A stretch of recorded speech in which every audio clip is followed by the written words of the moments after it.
Hey guys, Jeff with Westcott Designs. So early in our company, we really talked deep and depth on the 4Runners, the 5th gens. And now here we are with the 6th gens. And we're gonna dive in deep with these. And when I say dive in deep, we're gonna give you a lot of information. We're probably gonna give you too much information.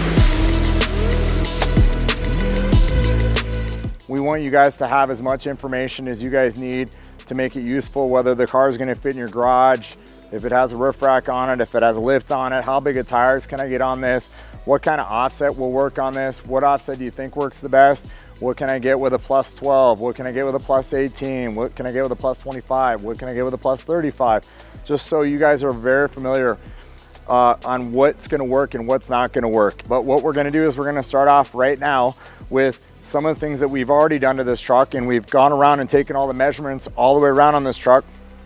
And I just want to share those with you so you've got some numbers to go off with when we add our lift, so you can see how much of a difference we've made in the lift on this truck. So this is a TRD off-road 6th gen 4Runner, and it's in the white with the black, and it looks really, really good, just really clean, stock configuration. And we're going to go around this with some numbers for you.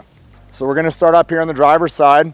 We've got 19.5, and when I'm taking that measurement, I'm taking it from the center of the axle here to the bottom edge of the line here on the wheel well.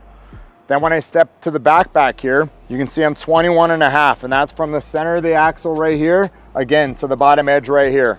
So then when I come over to this side, we're 21.75. I've got this thing parked flat. I've got the wheels straight, so it isn't loading up the front suspension to configure the numbers weird. This is how the truck sits on a flat ground. And we walk up to the front right here, and we're 20 inches here. So you can see the little bit of the difference between the one side. We're higher on this side because, again, the gas tank's on this side versus the driver's side. So when we pull this back down, we'll get closer to that 19.5 and that 20.5 or 21.5 in the back corner on this side. So just some things we wanted to share with you. We're gonna dive into this vehicle. We're gonna take it apart. We're gonna get on it. We're gonna get the stuff, and we're gonna share it with you when we're all done.